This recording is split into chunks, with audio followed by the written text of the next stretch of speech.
원장님은 오른쪽이에요, 왼쪽이에요? 저는 가운데잖아요. 많은 분들이 오른쪽이라고 생각하시던데. 그 사람들이 왼쪽에 있는 분들은 그렇게 얘기해. 나보고 빨갱이라 그래요. 제가 성격이 좀 이렇게 웃고 넘어가지. 그거 다 명예훼손이야, 사실은.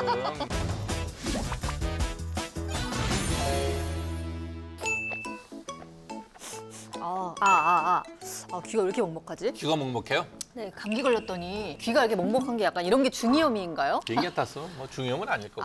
네네. 감기? 그래서 오늘 중이염 얘기를 좀 해보려고 하는데 네. 겨울에 중이염 걸리시는 분들이 많대요. 그래서 귀로 오는 감기라고도 한다는데. 어린애들한테 많죠. 어린애들한테. 원장님 중이염 걸린 적 있으세요? 나는 웨이도염을 걸렸죠. 시골에 사는 애들은 웨이도염이 많이 걸리죠. 웨이도염? 시골에 있는 애들 왜 잘 걸려요? 일단 못 먹어서 면역이 떨어지고. 진짜. 그다음에 위생 상태가 안 좋으니까. 서울 사람들은 여기 저기 풀장에서 소독된 물을 수영하는데 우리는 개울물에서 수영을 하잖아. 물이 깨끗하지 않으니까 물 들어가면. 중이염이 이제 귀에 염증이 생긴 질병 이 정도로 알고 있는데 어디에 어떤 병이 생기는 건지 설명 좀 해주세요. 네, 준비된 자료 사진을 먼저 보셔야 돼요. 요걸 보셔야 돼요. 요걸. 네네네. 이가 한문으로 이제 그 귀 있잖아요. 그래서 외이, 중이, 내이 이렇게 나요. 귓바퀴가 있고 네. 조자리에 아무것도 모르니까 막 이러고. 이러잖아요. 네. 긁잖아요. 그러면 세균이 싹 들어가서 이게 퉁퉁 붓는 거예요. 고름이 생기고. 조기에 염증이 생긴 게 웨이도염. 그다음에 중이라는 거는 가운데 고막부터가 이제 중이가 시작이 돼요. 가운데가 텅 비어 있는 조기에 뼈가 있어요. 뼈가 이제 그 증폭시키는 거예요. 소리를 네. 증폭시켜서 안쪽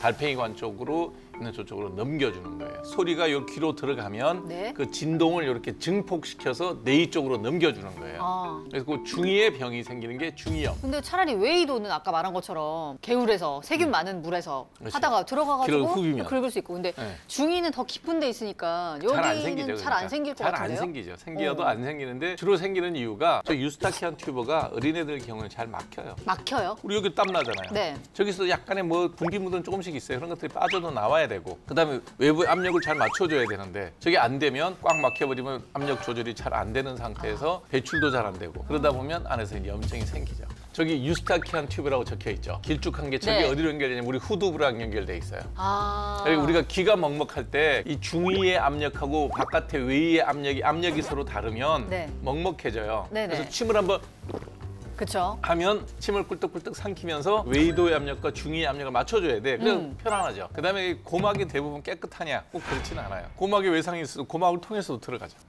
고막에 외상이 있을 때. 고막이 천공이 된다 그러면 외이도의 안으로 바로 밀고 들어가죠.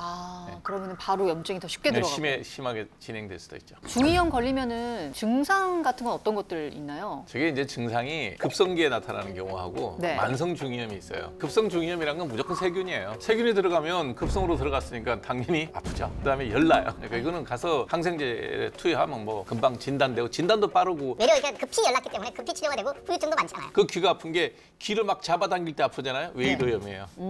중이는 아픈 때는 뻔하게 아파요. 이거 두통이랑은 좀 약간 구분이 되죠? 두통하고는 다르죠. 두통은 여기서 좌우가 대칭이 있는데 중이염 양쪽이 생기는 경우는 거의 없으니까 한쪽만 한쪽씩. 생기죠. 이명 같은 것도 있어요, 증상에? 심하진 않아요. 저런 것보다는 잘 안 들린다. 그리고 심해서 이게 터지면 중위에 염증이 생겼는데 고막이 터질 거 아니에요. 그러면 네. 이제 끈적끈적한 피고름이 나오겠죠. 그러면은 그런 경우에는 예를 들어서 아프다고 하거나 열이 나거나 하지 않는데도 그런 그냥 유스타키안 튜브가 막혀갖고 있군요. 그 분비물이 잘 빠져나가지 못하고 안에서 그냥 삼출물만 고이는 거예요. 삼출성 시로스 오타이티스 메디아라고 그러는데 SOM이라고 그러거든요. 어린애들한테 흔하고 열도 별로 안 나고 소리가 잘 안 들려. 어린애들이 점점 리모컨의 그 소리가 커져요. 그러면은 좀 의심을 해봐야 되겠네. 그렇죠. 애들이 리모컨 소리가 유별나게 크다 그러면 얘 왜 이래? 그리고 리모컨을 뺏어서 낮출 게 아니라 이비인후과를 가봐야 돼. 근데 애들이 이렇게 잘 걸리는 이유가 있어요? 애들이 잘 걸리는 이유가 그 유스타키안 튜브가 짧아. 그다음에 잘 막혀. 그다음 유스타키안 튜브가 나오는데 이 후두 쪽으로 나오는데 목 뒷부분으로 나오는데 거기가 편도선 바로 뒤에요. 아데노이드라고 하는 게 그거예요. 거기서 많이 검출되는 바이러스가 아데노 바이러스예요.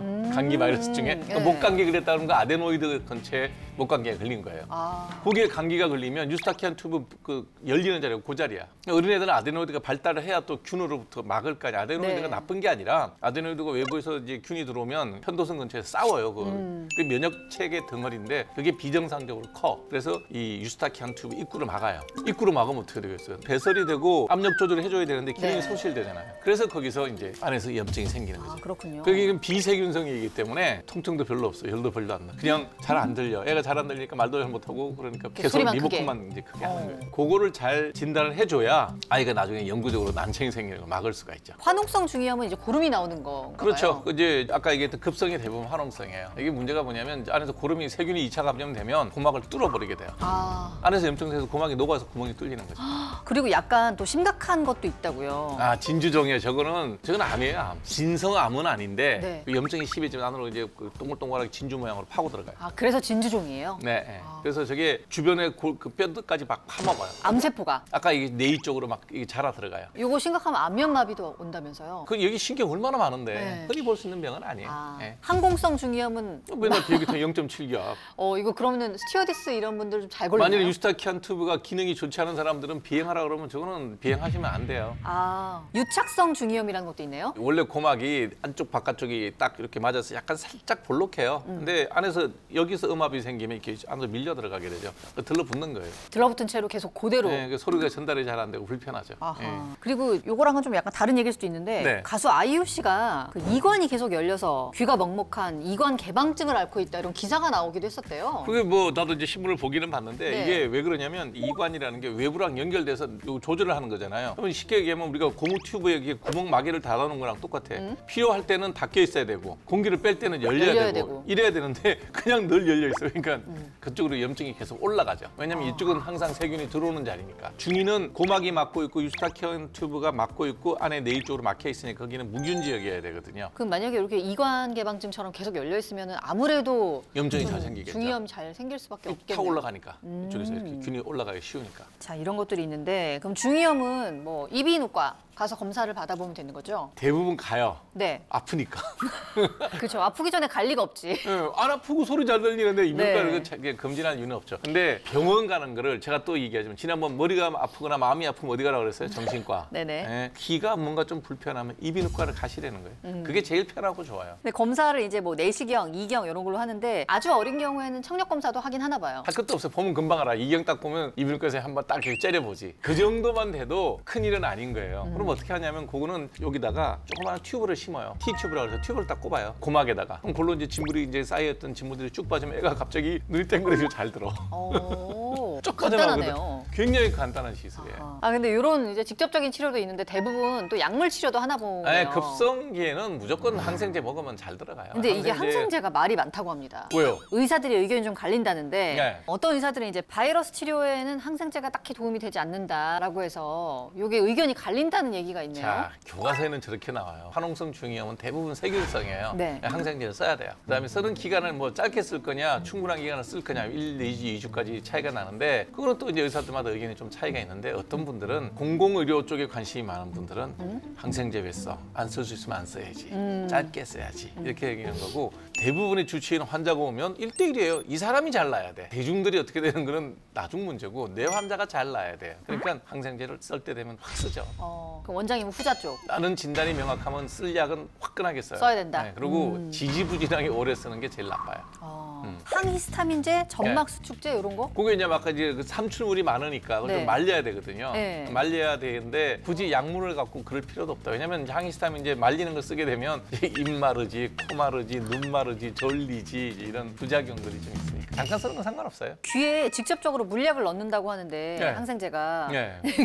귀에 물 넣어도 되냐고. 상관없죠. 다 격벽이 있으니까. 근데 네. 대개는 먹는 약을 많이 쓰고요. 물약보다는 도포제를 많이 쓰죠. 웨이도염일 때 외려 바르는 약을 쓸 때 그렇게 쓰죠. 고막에 주사기를 통해서 뽑는 것도 있어요? 뭐 바로 넣어서 빼면 쉬우니까. 근데 그걸 한 번에 빠져나온 게 아니라 좀 계속해서 진물이 나오기 때문에 네. 이런 얘기하면 되게 큰 것 같지만 전부 다 작은 거예요. 이렇게 이경에다 이렇게 넣어서. 안 아픈가요? 고막은 통증이 없어요. 진짜요? 네. 웨이도가 신경이 있어 아프죠. 그 약간 면봉 깊게 집어넣으면 엄청 아프잖아요. 그 웨이도가 자극된 거예요. 그게 다 웨이도예요? 그게 다 고막 전이에요. 그럼 고막까지 하면 다 고막은 아주 얇은 막인데 바로 터지죠. 네. 그럼 고막에 막상 주사바늘이 찔러도 통증을 못 느껴요? 네, 그건 통증이 없어요. 와, 네. 처음 알았네요 이거를. 그리고 이런 게 있네요. 아데노이드 절제술. 이건 뭔가요? 이게 이제 아까 얘기했던 그 배출구가 아데노이드랑 연결돼 있다니. 아데노이드가 많은 그쪽으로 이 유스타키안 튜브에 구멍이 열려 있어요. 출구가 거기야. 여기 아데노이드 이렇게 커져 있어요. 그러면 뭐 이렇게 꽉 눌려갖고 이건 절대로 낫지가 않죠. 그리고 이비인후과 수술 자체가 큰 게 아니고 경부 수술이잖아요. 전신 마취해야 돼 저게. 여기다가 뭐 이렇게 척추 마취를 할 수가 없어. 그래서 이비인후과 수술은 수술 자체의 크기도 크지만 이비인후과 의사들이 늘 고민하는 대목이 아데노이드 수술할 때 어린애들 전신 마취를 시키는 것 때문에 굉장히 신중하세요. 조금만 기다려보자. 왜냐면 애들 크면서 아데노이드가 줄어들거든. 그래서 이제 기다려보는데도 안 돼. 자꾸 중이염이 재발돼. 그때는 할 수 없어. 일주일 고생해야 돼. 자, 중이염 그러면 수술하고 뭐 주의해야 될 점 같은 거 있나요? 그 T튜브 꽂고 난 다음에 물 들어가면 어떻게 되겠어? 그냥 중이까지 안 물 되죠. 바로 들어갈 거 아니에요. 그래서 이제 뭐 목욕, 수영, 물에 들어가는 건 안 돼. 머리 감는 거 이런 것도 이제 수술했으면 한 열흘 정도는 좀 아물 때까지는 남이 감아줘야지. 아, 약간 미용실 가서 감는 네, 여기 방법으로. 물 안 들어가게. 코를 좀 심하게 푸는 것도 안 된다고 하는데. 코를 심하게 풀면 이제 유스타키안 튜브를 타고 올라가니까. 중이 압력이 올라갈 수 있으니까 수술해 놓은 것들의 결과가 안 좋을 수가 있죠. 굳이 풀겠다 그러면 그러니까 뭐든지 자극적인 건 안 좋아요. 음식 아주 뜨거운 거, 아주 차가운 거 안 좋아요. 미지근한 거. 왼쪽도 아니고 오른쪽도 아니야. 그 사람이 좋은 사람이에요. 원장님은 오른쪽이에요, 왼쪽이에요? 저는 가운데잖아요. 많은 분들이 오른쪽이라고 생각하시던데. 그 사람들이 왼쪽에 있는 분들은 그렇게 얘기해요. 아, 그래요? 오른쪽에 있는 오른쪽에 있는 사람 왼쪽이라고 나무 하나요? 빨갱이라고 그래요. 뭐 유튜브에 검색하고 제 이름 검색해 보시면 아. 함익병 빨갱이라고 주제를 갖고 1시간 동안 떠드는 분도 있어요. 아, 진짜요? 내가 성격이 좋으니까 웃고 넘어가지. 그거 다 명예훼손이야 사실은. 근데 세상은 가운데가 좋다는 거야. 저도 그렇게 생각합니다. 네. 요 이제 중이염 치료나 수술이 늦어지면 혹시 뭐 청력을 잃거나 하는 경우도 그 있나요? 난청이 오죠. 아, 그게 오는구나. 염증이 심하게 되면 그 이소골이라고 있잖아요. 연결된 다리 그 뼈가 녹아버리면 네. 고막까지는 가서 고막 막 울려. 근데 고막 뒤에서 이제 증폭시켜줘야 되는 뼈가 녹아버렸단 말이에요. 그럼 어떻게? 소리가 전달이 안 되지. 뇌까지 안 가는 거예요. 그래서 요즘에 거기다 이제 인조뼈 넣어서 갈아서 넣어주는 거예요. 아. 그 수술도 있어. 이비인후과에서 그 수술은 뭐 대단해. 근데 그게 심해서 뇌 쪽에 염증이 넘어간다. 이거는 답이 없어요. 그거 어떻게 해야 돼요? 답이 없다고. 어머. 신경이 망가지는데. 그러면 뭐 수술도 없고. 수술도 이제 인공 아우 넣고 한다는데 그래도 그건 어려워요. 그러니까 중이염으로 끝내면 대부분 다 상관이 없어요. 그 이어폰의 잦은 사용도 중이염을 악화시킬 수 있나요? 저 이어폰 쓰는 거 반대예요. 이어폰 안 쓰세요? 안 쓰죠. 그러면 사람 많은 데서 어떻게 들어요? 통화 안 해요. 아니야. 안 들어. 아니 유튜브 같은 거 사람 많은 데서 볼 때 있잖아요. 밖에서 볼 때 그냥 이럴 때. 문자만 봐요. 음악 안 들으세요? 자연의 소리를 듣죠. 음악은 집에 가서 들으면 돼요. 예를 들어 조깅하고 이럴 때도. 조깅할 때는 그냥 조깅을 열심히 합니다. 조깅할 때 음악 소리가 들리면 조깅 안 한 거예요. 산책하신 거지. 그리고 늘 듣는 게 인공의 소리인데 뭐 그날이라도 그 순간이라도 바람 소리 좀 듣고 새 소리 좀 들으면 어떡해요? 이거 순전히 멋이에요 이거. 들리지 않아요. 아, 멋이라뇨. 안 들려요. 아니 지하철 타고 이럴 때 네. 오래 타고 이렇게 왔다 갔다 하기 되게 지루하고 힘들 때가 많아요. 눈 감고 명상을 하세요.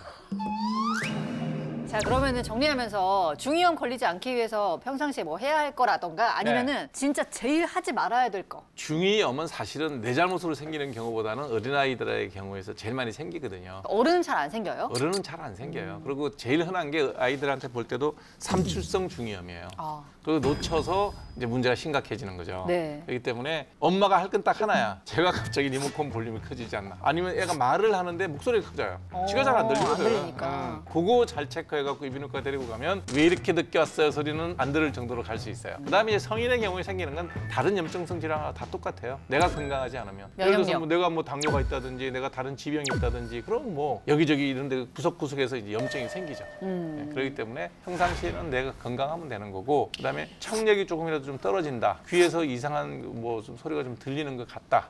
그러면 이비인후과 가면 되죠. 네. 검사하면 다 나오니까. 알겠습니다. 오늘의 진료 한 줄 평으로 표현하신다면요?